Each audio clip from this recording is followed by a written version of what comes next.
그런데 어떻든 초등학교 친구들이 모여서 동창을 했습니다.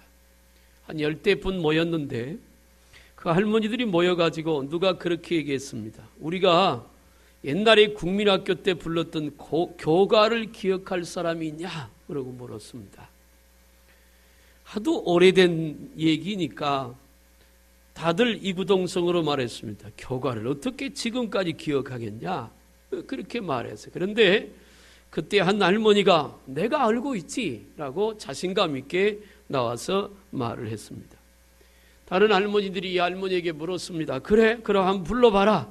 그랬더니 할머니 일어나서 씩씩하게 교가를 부르기 시작했습니다. 학교종이 땡땡땡 어서 모이자. 끝까지 노래를 잘 불렀어요. 그랬더니 듣고 있던 할머니들 모두가 고개를 끄덕끄덕 하면서 기억이 난다고, 어떻게 잊어버리지 않고 이때까지 그때 교가를 기억하고 있느냐고 대단하다고 야단이었습니다. 기분이 좋아진 할머니는 할아버지 카드로 그날 점심을 샀습니다. 집에 돌아와서 할머니는 할아버지에게 자랑했습니다. 오늘 오랜만에 동창들이 모였는데 다른 친구들은 하나도 모르는데 내가 초등학교 우리 국민학교 교가를 불렀더니 모두 기억력이 좋다고 너무너무 칭찬을 기분 좋아서 당신 카드로 점심 샀다고. 그랬더니 할아버지가 대단하다고. 그걸 한번 불러보라고. 그랬더니 할머니가 또 부릅니다. 학교종이 땡땡땡 어서 모이자. 듣고 있던 할아버지가 이렇게 말합니다. 어쩌면 내가 나온 초등학교의 교가하고 그렇게 비슷하냐고. 세월이 많이 지나면 착각하고 사는 것들이 사실은 많아집니다. 오늘 저는 믿음에 대한 말씀을 또 드리길 원합니다. 우리가 믿는 하나님은 살아계시는 줄로 믿습니다. 그리고 예수 그리스도를 고백하는 성도와 주님이 동행하신다고 성경은 약속을 합니다. 또 우리가 십자가 붙들고 믿음의 길을 가면 주님이 순간순간 오셔서 우리를 깨닫게 하시고 인도하실 줄로 믿으시길 바랍니다. 하나님이 주신 말씀을 그 말씀 따라 순종하면 축복하시겠다고 보장을 하십니다. 하나님은 믿음을 통해서 역사하시겠다고 말씀하시는 겁니다. 믿음을 갖고 기도하면 응답하시겠다고 합니다. 십자가를 붙들고 가는 성도의 삶에는 승리가 있을 것이라고 하셨습니다. 우리가 주의 손을 붙들고 믿음의 길을 가면 범사가 잘되고 강건한 축복이 반드시 있게 될 것이라고 성경은 우리에게 약속하고 또 우리 모두는 이런 사실을 믿습니다. 그런데 이렇게 살아계신 하나님, 동행하시는 하나님, 인도하시는 하나님, 역사와 축복하시는 그 하나님, 응답하시고 승리케 하시는 하나님, 우리 삶을 잘되게 하시는 그 하나님을 믿습니다. 그러나 그렇게 말하고 우리 삶을 돌아보면 과연 우리 삶 속에서 그런 믿음의 역사가 일어나고 있느냐라고 냉정하게 따져보면 쉽게 대답하기가 어려운 것이 사실입니다. 학교종이 땡땡땡 하는 노래는 누구에게나 다 불려졌던 어릴 때의 추억입니다. 그런데 이 할머니는 오랜 세월을 지나다 보니까 그것만 기억에 남아서 그것이 교가인 줄로 착각을 하고 삽니다. 오늘 우리가 살아계신 하나님을 믿는다고 처음 예수 믿을 때부터 그렇게 고백해왔고 그분을 의지하고 지금도 삽니다. 그러나 교회 안에 상당히 많은 성도들은 착각 속에 사는 성도들이 많이 있습니다. 주님과 전혀 상관없이 살면서 주님과 동행한다고 착각을 합니다. 기도하지도 아니하고 하나님이 내게 응답할 것이라고 착각을 할 수도 있습니다. 물론 긍정적인 생각과 즐거운 착각은 삶에 도움이 될 수 있습니다. 그러나 우리의 믿음의 진실함은 오늘 본문과 같은 상황이 발생을 했을 때 그 아이를 치료할 수 있고 고칠 수 있어야 합니다. 그리고 우리의 믿음에는 능력이 나타나서 하나님의 살아계심이 증거되고 그 하나님의 살아계심을 통해서 많은 사람들에게 복음이 증거돼야 되는 살아있는 믿음이 되어야 할 줄로 믿습니다. 예수님이 기도하러 가셨습니다. 주님은 틈만 나면 기도하는 것을 쉬지 않고 하셨습니다. 산 아래에 있던 제자들에게 아버지가 귀신 들린 아들을 데리고 왔습니다. 이 아들은 어려서 귀신을 들렸는데 이 귀신이 이 아들을 죽이려고 물에도 빠뜨리고 불에도 넘어뜨렸다고 했습니다. 소문을 듣고 아버지는 이 아들을 데리고 예수님에게 왔습니다. 이 아버지는 자기 아들을 고치려고 부단한 노력을 했을 것이고 많은 애를 썼을 겁니다. 좋다는 의원들은 찾아가서 치료를 받았을 것이고 자기 나름대로 혹은 전통적으로 내려온 방법을 통해서 자기 아들을 고치려고 무단한 노력을 했었을 거예요. 그러나 해결하지 못했습니다. 그 와중에 예수님의 소문을 듣습니다. 예수님이 오늘 이 마을에 오셨다는 겁니다. 그래서 이 아버지는 그 아들을 데리고 예수님에게 왔는데 마침 예수님은 기도하러 산에 올라가시고 제자들만 모여 있습니다. 그래서 제자들에게 아들을 고쳐달라고 부탁을 했어요. 제자들은 이미 귀신을 쫓아내고 병든 자를 고쳤던 경험이 있습니다. 예수님께서 70명의 제자를 모아서 둘씩 짝을 지어서 그들을 보내면서 말합니다. 가서 예수의 복음을 전할 때 귀신을 쫓아내고 병든 자를 고쳐라. 능력을 주어서 보냈습니다. 그들이 주님의 보냄을 따라 복음을 증거하고 돌아와서 예수님께 보고합니다. 예수님, 대단한 일이 있었습니다. 우리가 가서 복음을 전하는 것에 병든 자를 우리가 고쳤습니다. 사람들을 괴롭게 하는 귀신을 쫓아냈습니다. 너무나 신이 납니다. 예수님께서 제자들을 향해서 말합니다. 너희가 가서 주님의 이름으로 귀신을 쫓아내고 병을 고치는 것 때문에 기뻐하지 말고 너희 이름이 하늘나라의 생명책에 기록된 것 때문에 기뻐하라. 주님이 그렇게 말씀해요. 이미 제자들은 그런 경험이 있습니다. 그래서 그 경험을 토대로 이 귀신들 아이를 붙들고 기도를 합니다. 여러 가지 기도를 했겠지요. 주님 물리쳐 주옵소서, 예수 이름으로 명하느니 물러가라, 붙들고 애를 썼는데 예전처럼 그 아이 속에 있었던 귀신이 떠나가지 않습니다. 아무런 변화도 아무런 답도 줄 수가 없습니다. 그러자 아버지는 낙심이 됐고 그 주변에 있는 서기관들과 바리새인들이 제자들을 붙들고 조롱을 합니다. 이게 변론했다 그랬는데 변론이라고 하는 원문의 뜻은 조롱이라고 하는 뜻을 담겨 있습니다. 제자들을 붙들고 조롱합니다. 야, 니네들이 귀신을 쫓아낼 수 있다며. 근데 왜 못하냐고. 그래서 제자들과 이 사람들과 변론이 일어나 있었습니다. 소란스러워졌습니다. 아마도 성질 급한 베드로가 성질을 냈는지 모르지만 하여간 소란스러움이 있었어요. 그 와중에 기도를 마치고 예수님께서 내려오십니다. 무리들을 향해서 말합니다. 무슨 일이냐? 아버지가 쫓아와서 말합니다. 내 아들이 귀신 들렸는데 물에도 불에도 넘어지게 합니다. 그런데 당신들의 제자들이 내 아들을 고치지 못하더이다. 그러니까 할 수 있으면 내 아들을 좀 고쳐주세요. 이미 이 아버지는 낙심했습니다. 예수님의 제자들이 고칠 줄 알았는데 못 고치니까 제자들이 못 고치는 거 스승이라고 고칠 수 있겠느냐 하는 생각이 들었던 겁니다. 그래서 말합니다. 고쳐주세요가 아니라 할 수 있으면 내 아들을 좀 고쳐주세요. 그 말은 못 고쳐도 괜찮습니다. 당신 제자들을 보니까 당신도 변변치 않은 것 같은데 고칠 수 있으면 감사하지만 그렇지 않아도 괜찮습니다. 예수님이 그 말씀을 듣고 발끈하십니다. 그 아버지를 향해서 말합니다. 할 수 있거든이 무슨 말이냐? 믿는 자에게는 능치 못함이 없느니라. 할렐루야.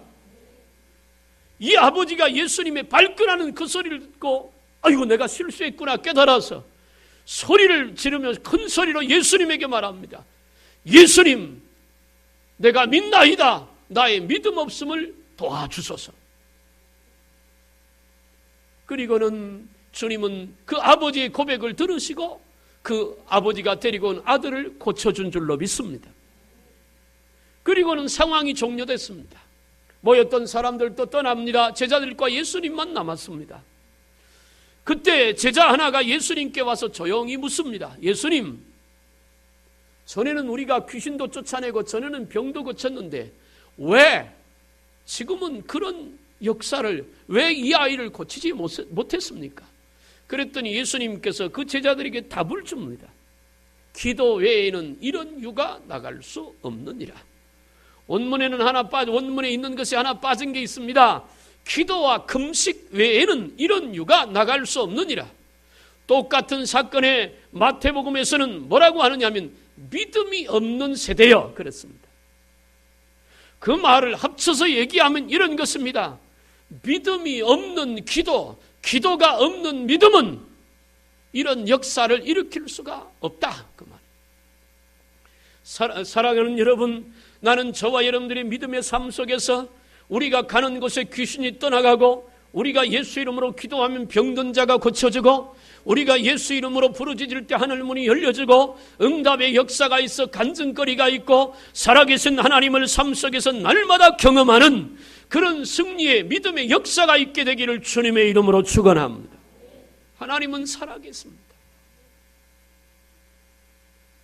멀리 살아계시는 것이 아니라 오늘 내 마음에, 내 삶 속에 지금 이 자리에 살아계신 하나님은 임재해 계시고, 믿음으로 그 주님을 붙들고 나가는 곳에 풍성한 열매와 역사가 있게 될 줄로 믿으시길 바랍니다. 오늘 본문에 보면 무능한 사람들을 봅니다. 아버지가 무능합니다. 예수님의 제자들이 무능합니다. 먼저 아버지를 생각해 보겠습니다. 아들이 귀신 들렸습니다. 밥 먹고 체했다면 며칠 굶으면 나을 겁니다. 소화제 먹이면 될 거예요. 그러나 귀신이 들렸습니다. 귀신이 아이를 죽이려고 물에 빠뜨립니다. 불 속에 들어가게 합니다. 그 아들의 모습을 보는 아버지의 마음은 참으로 무거울 것입니다. 너무 아픈 마음을 갖고 삽니다. 부단한 노력을 했을 것입니다. 어떻게 하면 우리 아들을 좀 고칠까? 어떻게 하면 이 아들을 좀 바로 세울까? 여러분, 모든 부모는 자식에 대한 생각이 한결같잖아요. 부모는 잘못돼도 자식이 잘 되길 바라고, 부모는 좀 모자라도 자식은 좀 모자람이 없으면 좋겠고, 부모는 좀 마음이 아파도 자식은 마음 아프지 않고 몸 아프지 않고 건강해 살았으면 좋겠고, 때로 아이가 아프면 부모는 밤잠을 설치고 그 아이를 간호하고, 한숨만 뛰면 부모의 심장이라도 떼어서 자식에게 주고 싶은 것이 부모의 마음이지요. 이 아버지의 마음도 역시 마찬가지였을 거예요. 어렸을 때부터 이 아이가 이래 왔으니까 지금은 소년 이상 된 것 같은데, 여러 해 동안 이 부모는, 이 아버지는 그 아들을 향하여 아픈 마음을 안고 그렇게 슬픔의 고통의 삶을 살았어요. 자식이 아픈 것도 마음이 아픈 일이지만 더 아픈 것은 아버지가 이 아들에게 해줄 것이 없다는 겁니다. 아무것도 해줄 것이 없다는 것이 너무 마음이 아픈 거예요. 우리 교회도 고3 학생들이 있습니다. 이제 온여고 같은 경우 우리 막내가 온여고 3학년인데 내일부터 시험입니다. 공부한다고 애를 씁니다. 학원 갔다가 학교 보충 수업 끝나고 공부방으로 가서, 독서실로 가서 밤 12시가 넘어서 옵니다. 어떨 때는 측은하기도 하고 미안하기도 하고, 아빠로서 저는 12시에 넘어서 오는 우리 막내를 한 번도 어서 오라고 맞이해 본 적이 없습니다. 일찍 잡니다. 믿음이 좋아서 그런지 어떻게 보면 참 미안하죠. 새벽 예배 해야 되니까 늘 미안한 마음이 있어요. 이틀 전인가 3일 전에 문자를 보냈어요. 예은아, 미안해. 아빠 먼저 잘게. 근데 예은이가 문자를 보냈더래. 괜찮아요. 먼저 주무세요. 그러면서 미안한 마음이 있습니다. 제가 대신해 줄 수 있는 게 아무것도 없지요. 지금 책 들여다보면 제가 뭘 알겠습니까? 국어 문제를 하나 풀겠습니까? 수학 문제를 하나 풀겠습니까? 몰라요. 부모가 자식을 바라볼 때 그 자식이 잘 되기를 바라지만, 때로는 부모가 자식에게 아무것도 해주지 못할 때가 있어요. 반대로 해주고 싶지만 자녀가 받지 않을 때, 그것 또한 마음 아픈 일이잖아요. 정말 엄마나 아빠가 하는 말을 아이들이 좀 듣고 따라오면 될 텐데 아이들은 또 부모에 대해서 귀를 닫고 살잖아요. 어떤 아이들은 사춘기 되면 학교에서 딱 들어오면서 인사도 안 하지요. 문 닫고 딱 들어가면 그걸로 끝입니다. 도대체 오늘 뭐하고 들어왔는지, 공부를 제대로 하고 왔는지. 부모의 마음은 한결같지만 해줄 수 없는 게. 오늘 본문의 아버지는 무능한 모습입니다. 귀신 들린 아들에 대해서 아무것도 해줄 수 없는 안타깝고 아픈 가슴을 갖고, 그래도 마지막으로 해볼 수 있는 게 내가 예수님 앞에 왔는 거야. 내 아들을 고칠 수 있는 분이 예수님밖에 없다고 믿었기 때문에 그렇죠. 또 하나 본모에 무능한 사람들이 있는데 예수님의 제자들입니다. 오늘 새벽에도 말씀드렸지만 예수님의 제자들은 사람들 가운데 특별히 선택받았습니다. 어제 청년부 예배를 드리면서 마가복음을 공부하기 시작했습니다. 예수님께서 시몬과 세베대의 아들들 네 사람의 예수님의 제자를 부르시는 사건이 마가복음 1장 16절부터 기록되어 있습니다. 고기잡이 하는 베드로와 그의 친구들 네 사람입니다. 불렀어요. 내가 거기 보면 이런 말이 있습니다. 예수님께서 베드로에게 너희가 이제까지는 고기 잡는 어부였지만 앞으로 사람을 낚는 어부가 되게 할 것이다. 나를 따르라. 그랬더니 부모도 버려두고 예수님을 따랐어요. 그래서 내가 청년들에게 물었어. 왜 따랐을까? 왜 예수님을 따랐을까? 태어나서 고기 잡는 것밖에 안 배웠는데, 그것이 천직인 줄 알고 살았는데 부모까지도 버려두고 지금 다 버려두고 예수님을 왜 따랐을까? 그랬더니 누가 그러더라고요. 예수님이 오라 하시니까 갔겠지요. 내가 물었습니다. 그래, 니네들 지금 대학교 다니는데 목사님이 대학교 그만두고 따라오라면 따라올래? 그랬더니 안 한대.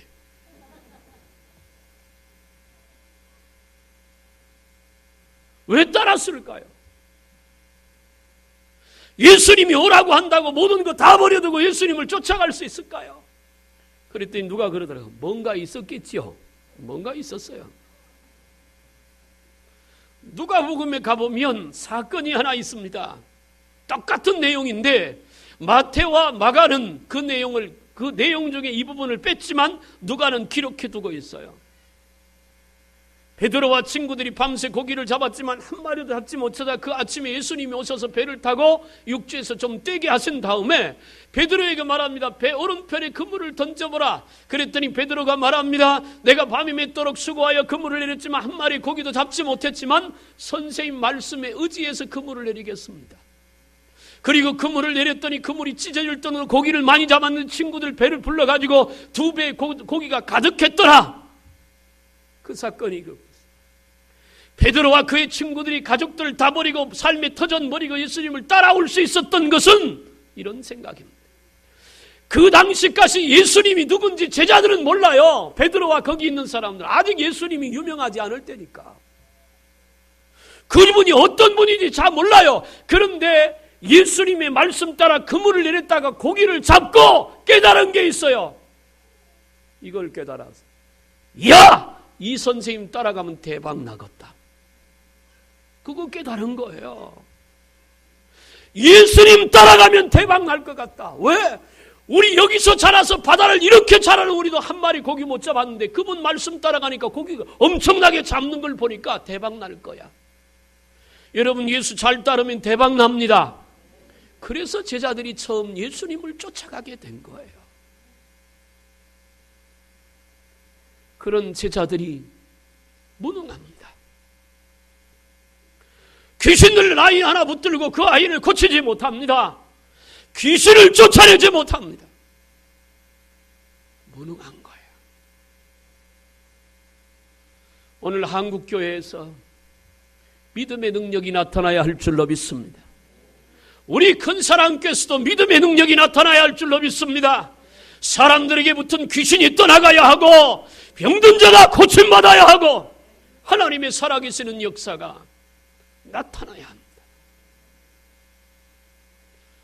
한국교회가 지탄을 많이 받습니다. 비난을 많이 받아요. 그 이유는 믿음의 능력을 상실했기 때문에 그렇습니다. 저는 그렇게 생각합니다.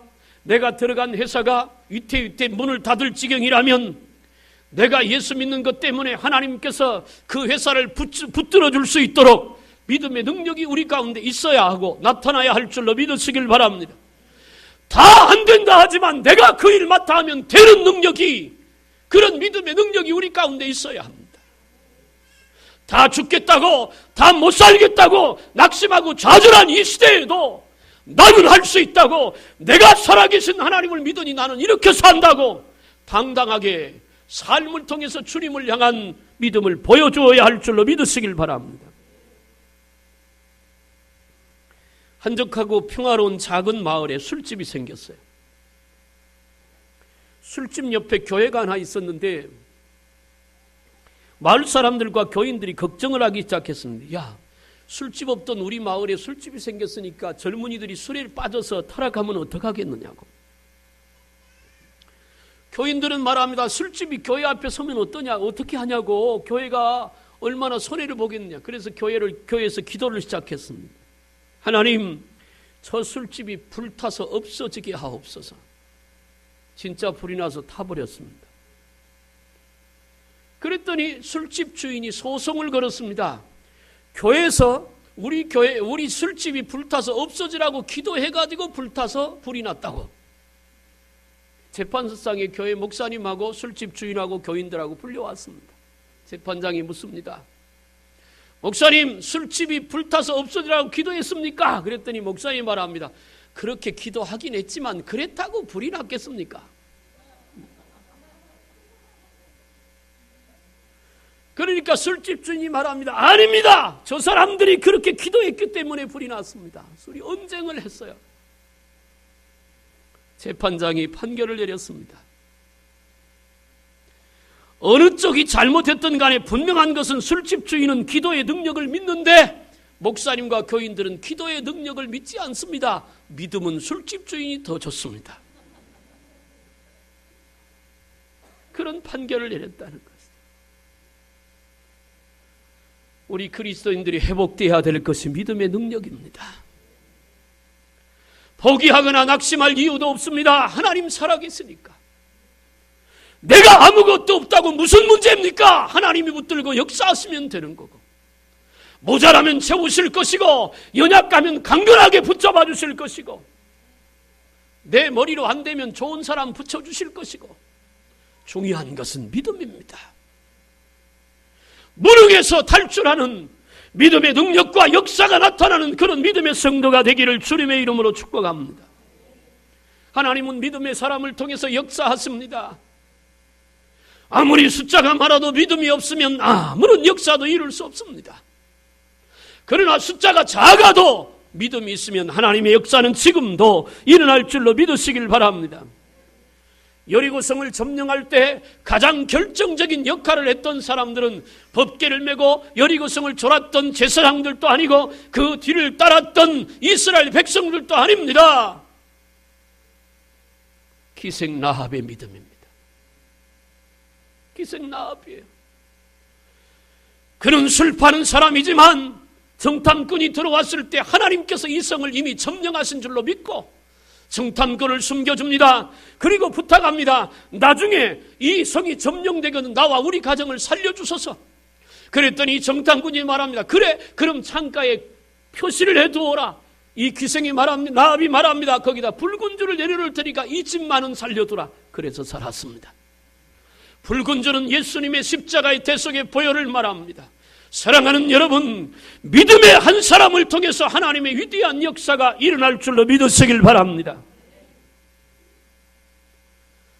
우리가 잘 아는 골리앗과 다윗의 싸움 중에 사울 왕과 이스라엘 백성들이 골리앗 앞에 벌벌 떨지만 나중에 그 전쟁에서 승리했잖아요. 다윗 한 사람 때문에 그렇습니다. 어린 소년이지만 골리앗 두려워하지 않고 역사하시고 싸움에 이기게 하시는 만군의 여호와 하나님을 믿고 나갔던 다윗을 통해서 블레셋을 이기고 그 나라가 회복된 줄로 믿으시길 바랍니다. 북이스라엘 왕 중에 가장 사악한 왕이 아합입니다.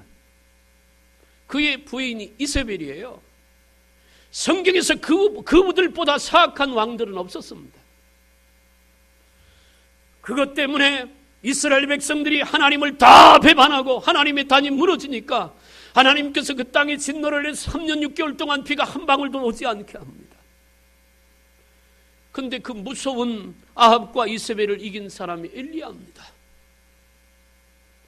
다 무서워서 나서진 않을 때 하나님은 엘리야를 통해서 갈멜산 제단에서 바알과 아세라 850명하고 대결을 벌여 이기게 하고, 엘리야가 기도하니까 3년 6개월 동안 비가 안 오던 그 땅에 하늘이 문을 열고 비를 내린 줄로 믿습니다.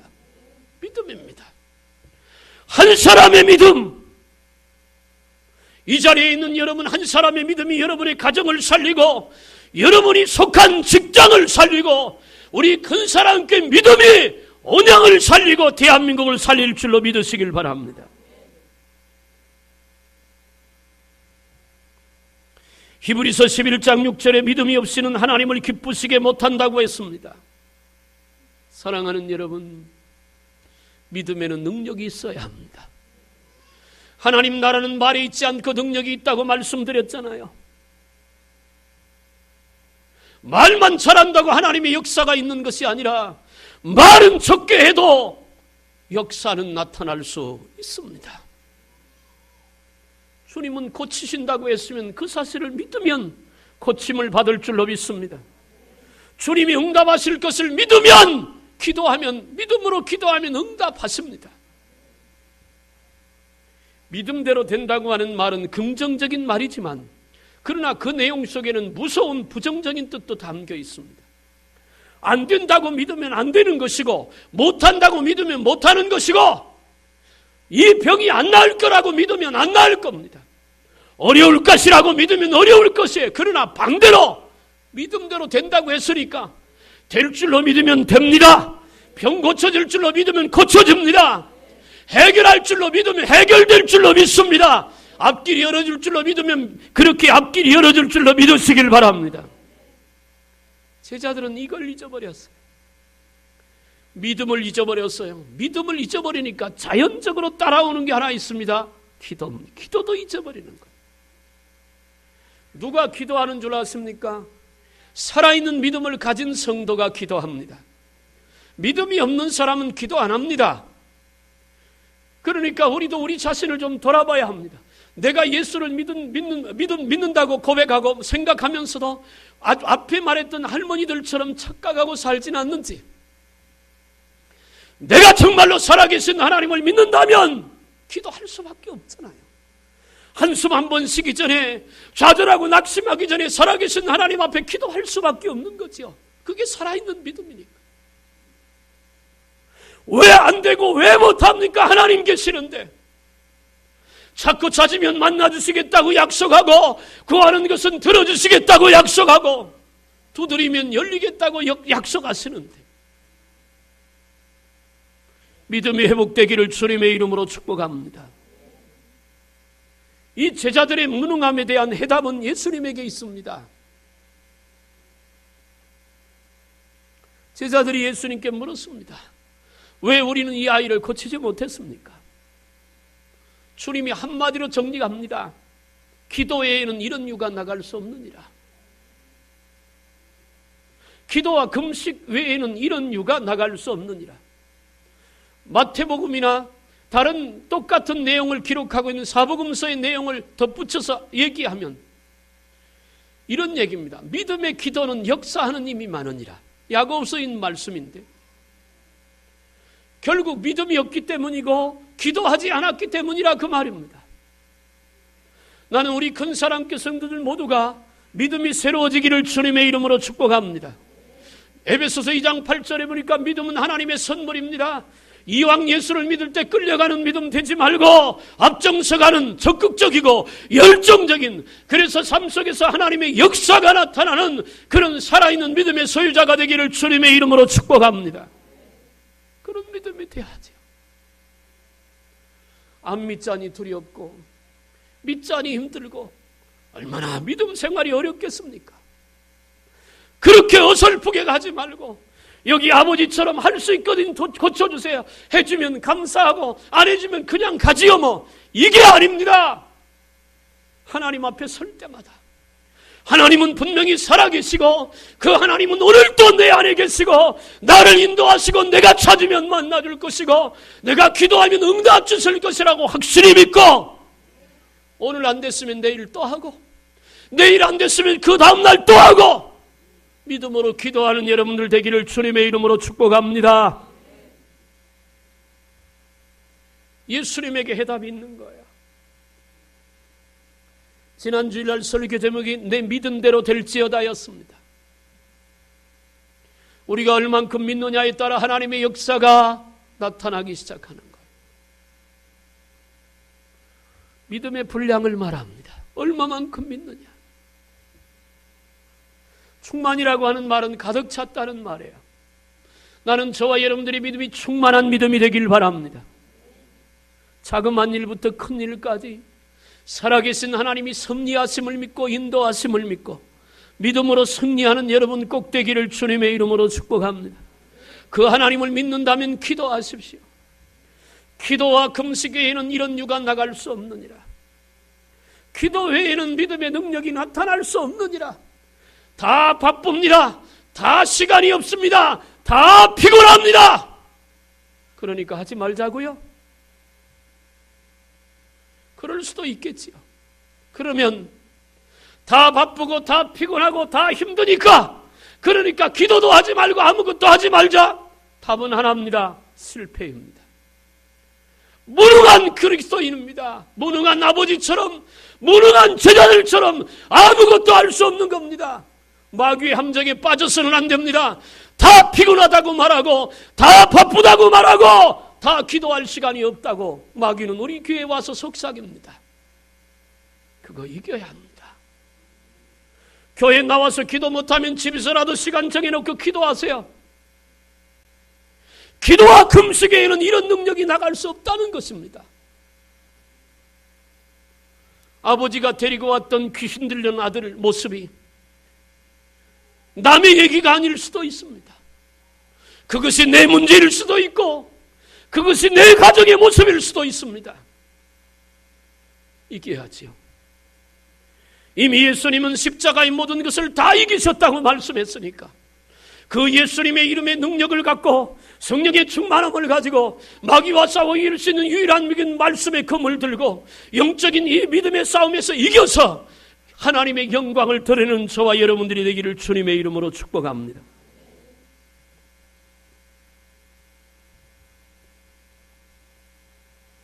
마가복음 16장에서 오늘 새벽에 말씀한 대로 믿는 자들에게는 이런 표적이 따르리니 귀신을 쫓아내고 새 방언을 말하며 뱀을 잡으며 무슨 독을 마실지라도 해를 입지 않고 병든 자에게 손은 즉 병이 나으리라. 할렐루야.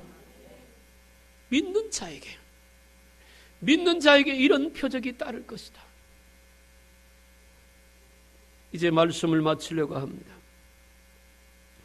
에베소서 6장 18절에 이렇게 말합니다. 모든 기도와 간구를 하되 항상 성령 안에서 기도하고 이를 위하여 깨어 구하기를 항상 힘쓰며 여러 성도를 위하여 구하라. 사무엘상 12장 23절에 사무엘은 말합니다. 나는 너희를 위하여 기도하기를 쉬는 죄를 여호와 앞에 결단코 범하지 아니하겠노라. 기도를 쉬는 것도 죄라고 말합니다. 기도를 쉬면 그때부터 무능력한 자가 됩니다. 믿음을 잊어버리면 그때부터 사람들에게 조롱거리가 됩니다. 어찌하겠습니까? 예수님이 말하는 대로 기도와 금식 외에는 이런 유가 나갈 수 없느니라. 힘내어야 합니다. 일어서야 합니다. 믿음에서 일어서서 살아있는 믿음의 사람들 되어야 합니다.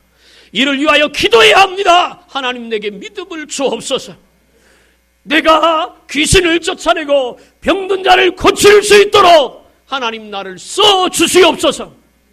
기도해야 합니다. 말씀으로 만물을 창조하신 그 하나님은 아브라함과 함께 하셨고 그래서 믿음의 조상이 되게 했습니다.